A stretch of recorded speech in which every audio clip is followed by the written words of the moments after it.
So guys, ഞാൻ ഈ പറയാൻ പോകുന്ന ഫോൺസ് നിങ്ങൾ വാങ്ങിക്കാതിരിക്കുന്നതായിരിക്കും നല്ലത്. കാരണം വാങ്ങിച്ചു കഴിഞ്ഞാൽ ഭാവിയിൽ ചിലപ്പോൾ നിങ്ങൾ ഇത് ചെയ്യേണ്ടി വരും. സോ ഫോൺസ് ഏതാ നോക്കിയിട്ട് ഫസ്റ്റത്തെ ആണ് വിവോയുടെ വൈ സീരീസ്.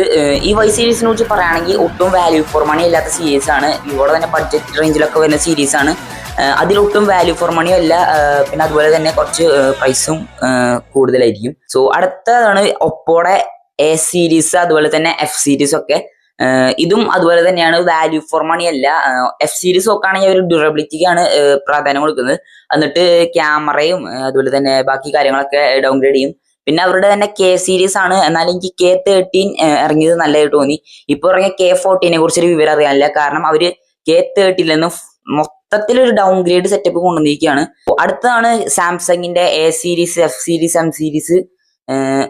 ഇതും അതുപോലെ തന്നെയാണ്, ആ വിലക്കുള്ളത് കൊടുക്കുന്നില്ല. എ സീരീസിനെ കുറിച്ച് പറയുമ്പോഴാണ് നമുക്ക് അറിയുന്നത് പോലെ തന്നെ സാംസങ്ങിന്റെ A37 A57 ഇറങ്ങിയിട്ടുണ്ടായി. സോ അതില് നിങ്ങൾക്ക് എക്സിനോസിന്റെ 1680 എന്ന് പറയുന്ന ചിപ്സെറ്റ് ആണ് കിട്ടുന്നത്. സോ അത് ഒട്ടും പെർഫോമൻസിന് നല്ലാത്തൊരു ചിപ്സെറ്റ് ആണ്. അതിന്റെ പ്രൈസ് ഒരു 50K 55K ഒക്കെ പ്രൈസ് ഉണ്ട്. ബട്ട് ആ ഒരു പ്രൈസിനും അവര് ഈ ഒരു ഒട്ടും നല്ലൊരു ചിപ്സെറ്റാണ് കൊടുക്കുന്നത്. അതുപോലെ തന്നെ ഒരു അൾട്രാവൈഡ് ക്യാമറയും മാക്രോ ക്യാമറയും മെയിൻ ക്യാമറയാണ് കൊടുത്തിരിക്കുന്നത്. ടെലിഫോട്ടോ കൊടുത്തിട്ടില്ല, വളരെ മോശമായി പോയത്. ഞാനിപ്പോ യൂസ് ചെയ്യണ നത്തിങ് 4 ഒരു ടെലിഫോട്ടോ ഉണ്ട്. സോ ആ ഒരു പ്രൈസ് കൊടുത്തിട്ട് ടെലിഫോട്ടോ ഇല്ലാത്ത ഭയങ്കര മോശമായി.